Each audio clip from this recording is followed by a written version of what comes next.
Showtime, doctor. Showtime, doctor. Showtime, doctor. Yeah, yeah, yeah, yeah. Seems like an intro to me. Yo guys, I'm gonna try something new here. We're gonna do a dungeon review, not a guide. I've already done a dungeon guide for Sid's dungeon. I am talking about a dungeon review. So I'm gonna go through the dungeon with my team, hopefully win, maybe not win. And let you know what I like, what I don't like, what I think is cool, what I think is dumb, etc. So, and we'll see how that goes. This will be a new thing. No one else really does it. Here we go. So your bonus units, Leafa. I'm starting to work my Leafa up now, but she probably won't be ready in time for this dungeon. Rue. This is one I'm going to be doing right here. Increase allies' recovery amount by 100% if Rue's in the party. Serdic, don't have... Oh, actually, I do have him. I just haven't worked him up. Unfortunately, you can't take Ramu. Ramu would actually be pretty good in here. Otherwise, you know, you'll be fighting for like 5,000 turns and probably lose by turn 1,000. Vincent. LOL. Alright, so I'm gonna go in here. Now I'll show you the team I run. Not that one, this one. So what I've done, Morrigan is leader, increases all fire allies. Damage, only fire allies, really Rue. And guess what, guys? I'm gonna bring a second Rue. Which one am I gonna bring?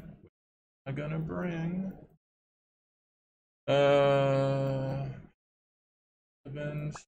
One I really like, I think it's Devins, yeah. That ridiculous base health.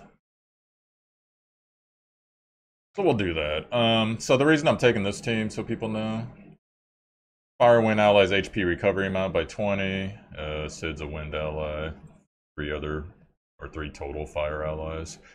And then she also gets the dungeon bonus as well. I don't know if that stacks twice, but even if it doesn't, it's a good amount of HP regen.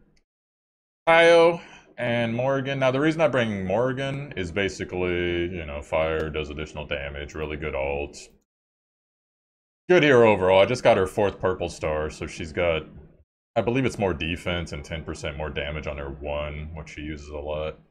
Rue, do I really need to explain why I bring Rue? I like Rue so much. I brought 2 Rues. Now Tayo is actually going to be somebody that actually goes against the grain in this dungeon because I still have all his counterattack on him. The 20%. And he actually gets screwed up pretty good in this dungeon. Sid, you know, if you got Sid. If you managed to get Sid by now, you should know how good Sid is, but we can go over it in the dungeon a little bit here. Let's go ahead and do this. Alright, so your dungeon review. Number 1, the story. It's actually pretty cool. Sid's at the beginning, and he's a good guy. Don't let darkness consume him. But of course, just like in pretty much every other fantasy anything, the thing that the character warns you about is the thing that happens to them. It's like when, you know, you're playing like Warcraft and you meet the Night Elf. She's like, "You're gonna bring corruption into our forest!" And then, like, you befriend her and you go back to her town. "Oh no, everybody's corrupted!" It's just the way things work out sometimes. It's pretty funny. So this first pack here, the spiders, that's a good little challenge for the beginning pack here. Especially since you gotta deal with them all, well, almost all dungeon. You gotta deal with a lot of the mechanics that they do all dungeon, which is poison and engulfing darkness, which is basically mental seal. I like the design on this dungeon too, with the floating keys over the box, and then the creepy, mysterious door. Nice little panels here. I forget if this if this is the dungeon. Occasionally it'll be at like a weird angle, and there'll be something like swaying back and forth on the edge of the screen. I guess it might be one of these keys in the background or something, but I always pause because I'm thinking to myself, what the heck is that? Is that like an ad? Like, is that something from one of the other browser windows and it somehow got over here? What the hell's going on? Nah, it's just extra ambiance, I guess you could call it. But you know, this pack actually presents a fairly good challenge for a first pack in a dungeon. Just because they'll put defense down on you, they'll put poison on you, they'll put engulfing darkness on you. Overall, it's really solid for an opening pack. Not the hardest thing ever, but it's the opening pack, so Not supposed to be. Now, for those of you that saw my Sid Advent Guide video, you notice that my team's very different. Number one, because I have Sid. Number two, we're not running a tank. The reason I'm not running a tank is with an additional Rue, you got that extra res and resolve, and then Sid has a self-res that you could basically res chain things. So you don't really need a tank. The trade-off is going to be things are going to die more. But the problem with running Electra in here, Electra is solid tank, you know, overall. But Electra's problem is whenever she's crit, if you look at her 60, whenever she's crit, she instantly counterattacks, which is really bad in this dungeon because there's nothing worse than seeing... In some cases, I am borrowing Electras that have like 24,000 health. There's nothing worse than seeing them burn 12,000 of their health because they just had to counter a spider that hit them for 400 HP. It's so aggravating, so... Anyhow, that's your first pack. But the advantages to running this team too is you don't have to wait for cooldowns, really. You can just go at your own pace, and if someone dies, get them up, they got all their cooldowns. The quicker, easier cooldown reduction. Who is poison? Not done. Alright, and then you got 2 3-target heals, which is pretty gnarly. Luckily they're the damage immunity, not the shield. The damage immunity that protected her from dying to engulfing darkness. And on this pack too, you don't necessarily have to go on the snake right away, since the snake obviously gets a whole lot nastier. You can just avoid it, and then the only thing that'll hit them is, you know, counters and multis on occasion.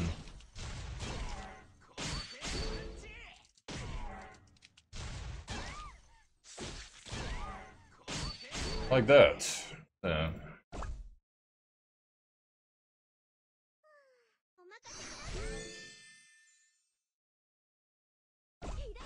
You could just go at your own pace, which is nice, and you don't have to worry about the tank having to use their cooldowns to keep people off the party. Just blow your stuff. If they die, bring them back. Now, clearly, you guys aren't all going to be able to do that because not everyone has a Rue, but, you know, consider similar parties if you have... I mean, maybe it's hard to get Sid, but there's other heroes. You know, Karen's actually really good in this dungeon.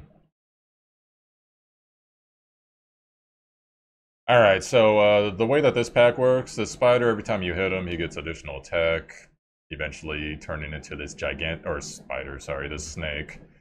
Basically turning into this giant snake, which is pretty gnarly, so... In general, you want to hit him with stuff that hits really hard. You don't want to just hit him with, like, the healers or anything. The only reason you hit him with the healers is if... you need...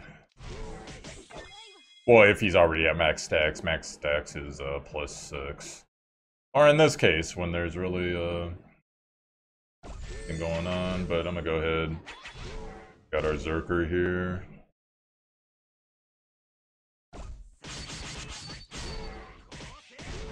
Almost got him. He's gonna take some people out, but... Oh, I thought he would. I guess he didn't. Fortunately, he did toggle my Rue's resolve there on the left. Oh, we got some fat heals there, and she's down. I like to save Zerker on Morgan for Sid because it's so nice to have her counterattack most of the time, but... Oh well, but that's a really cool second encounter. It's really hard, really challenging for your first-timers. And clearly Sid got engulfed by darkness here, so, you know, the only thing to do when your friend gets engulfed by darkness, you whoop their ass. Like in real life. So Sid himself is actually a very challenging encounter, not necessarily right here, although you can underestimate Sid in this form. Do not do that. My Taio's got 7 stacks, by the way. Looking good, Taio, looking good. He is gonna hit ultra hard. Wham. Morg still Zerkin, just got out of it. Now we start building those stacks again. Yep, keep hitting Tayo. I am so good with that. And the other cool part about this team too is Sid can remove poison, which Rue normally doesn't unless you use her too, which comes with a pretty high cooldown. They all can heal, the supports I mean. And Sid will randomly give you that big fat shield, 30% of his HP, as we've come to find out. So you can pretty much cleanse anything between Rue and Sid, which is pretty gnarly. And then with this setup, like I said, even when something like that happens, she counters with Devouring on. Not that big a deal, because you can just either heal her up or get her off, or get her back up after she dies, so...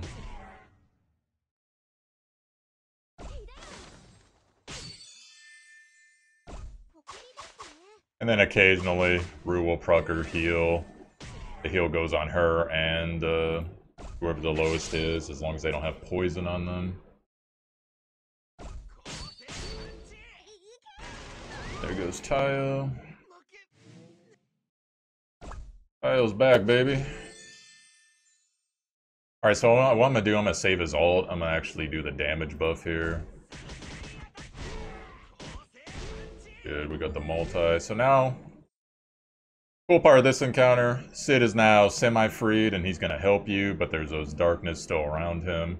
And Dark Sid's here. Dark Sid, if you actually look at Dark Sid, I made a mistake last time I covered this. He's immune to abnormal statuses, so like stun, stuff like that. And then every time you attack him, he gets temporary attack increase. And the other thing as well is, that first Sid that we were fighting, you can't actually put like a taunt or any type of debuff on him at all. I thought he was just auto-cleansing it, but it turned out he just wasn't getting it at all. So, but you can put on this Sid, but buyer beware, every time you hit the Sid, he's gonna hit harder.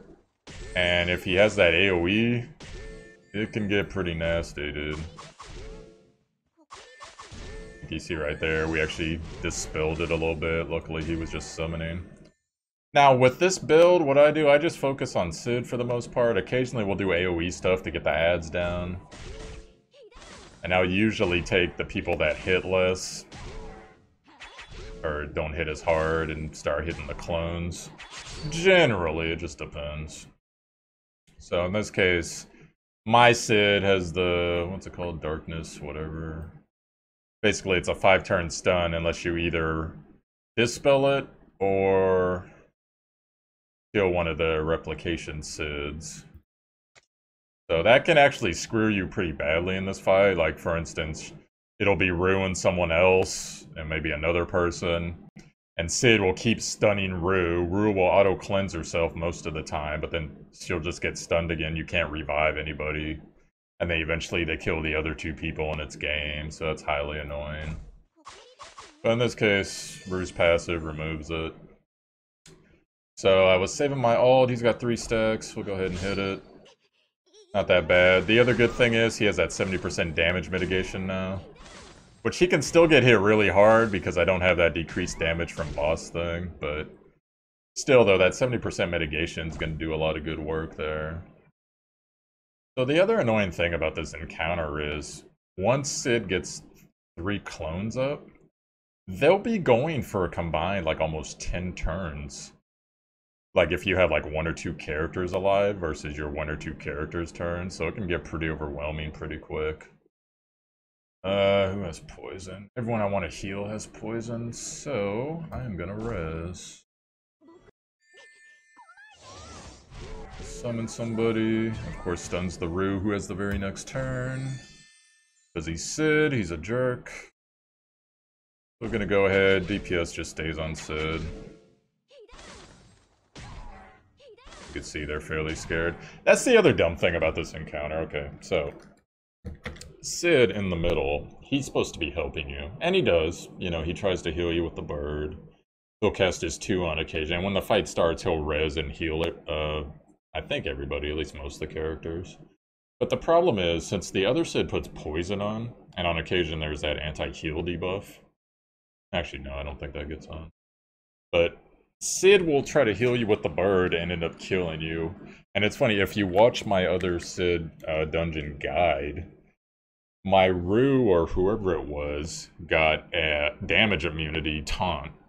So basically, any damage that was directed at her should have gone to Electra.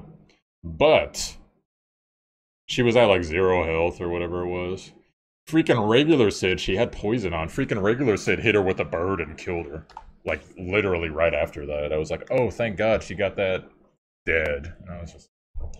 So that's dumb. So whatever Netmarble's trying to do there, maybe it's better to just put Sid on your side or something like that, because it's kind of garbage when you're doing well and then Sid keeps killing you because of all the poison procs that happen, because poison basically goes off every other turn here. But we got mitigating factors for that, so... just the way it is. We've managed to do a pretty good damage amount on Sid. Not really that well on the clones. Might not need it, we'll see how it goes.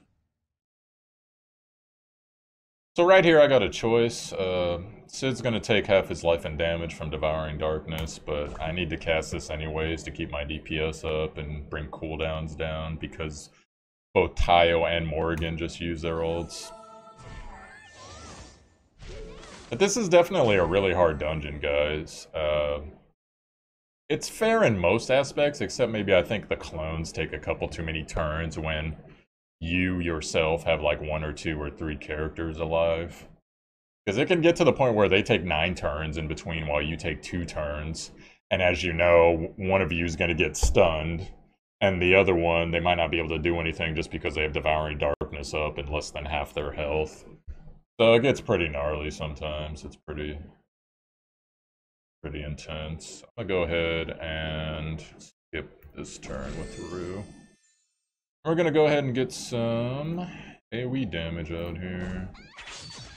That's another thing that's weird about this fight, the targeting.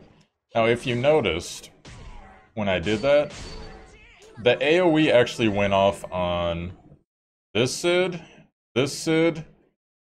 and this Sid. Now, I know that this Sid is here, but technically it probably should have gone off on these 3 clones. But sometimes, like, because Sid, the Sid that you have to DPS, which is the one with the buffs, he'll random spawn any of these 4 spots. So if he's, like, right here, and say there's someone here, or... actually, better example, let's say Sid's over here, and there's 2 people, like, here and here. You go and attack this one, for whatever reason, the person walks right to here, and DPSs all 3 of them. But if you go over here, it'll just DPS these 2. And sometimes it'll DPS the real Sid over here too, sometimes it doesn't. It might be a miss mechanic, I'm not sure, but it's pretty weird. Like, watch this. So real Sid's over here that I want to kill. I'm gonna hit this guy. That should hit this guy, but watch how this goes. See how he's taking damage over there? That's like a weird, like... I can't think of any other dungeon that does that. That's pretty odd, but whatever. So right here, we only got 1 stack on Tayo, so I'm gonna go ahead, get the damage buff out there. Goes Tayo. There goes Morrigan. So right now, this Sid unfortunately has Devouring Darkness, otherwise I'd target a clone.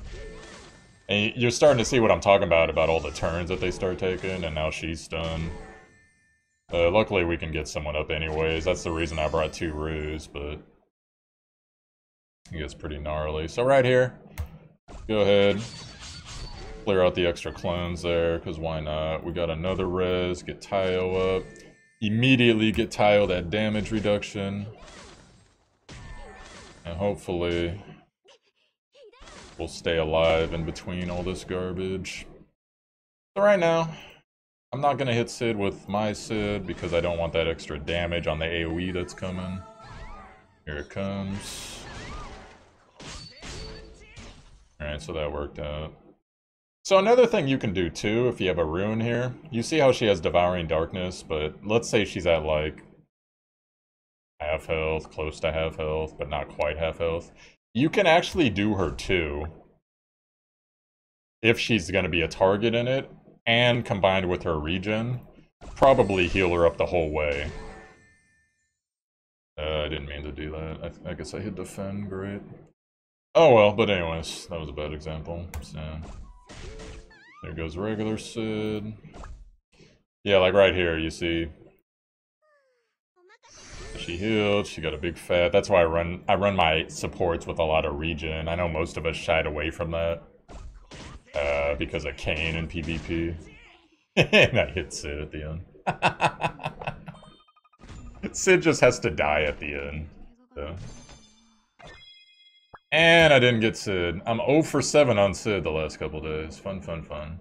But anyhow, so you see how the damage goes out. So having a counter hero is not necessarily a bad thing if you can have the proper mitigation for them. See the damage taken. They love to target the DPS in this dungeon. Sid was a boss though, took a decent amount of damage, didn't go down, didn't even lose his revive. The ruse here, taking on the bulk of the healing, so... But overall, the dungeon's really cool, it's just... There's a lot of stuff at that last fight that's just like, dude, what the heck's going on? You can get totally screwed by RNG in this game, and... Like, well, what are you gonna do about it? I see even the top players that, like, they've spent thousands of dollars on their account. Maybe not in this dungeon so much, although it does happen, but in the Christian dungeon, they'll just get screwed by RNG on occasion. I know there's people who are like, my Showtimedr, I can auto this dungeon with 1 purple star heroes because I'm good. Well, congratulations, but not everyone can replicate whatever it is you're doing, so you always got to keep that in mind.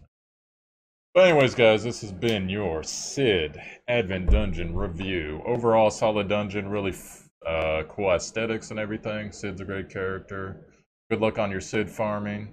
I am Showtimedr on Twitch, twitch.tv/ShowtimeDR. Obviously, you got my YouTube. You can go in the notes. We got a link to my Discord. Blah blah blah blah blah blah blah blah blah blah. Stuff. So later on, bros.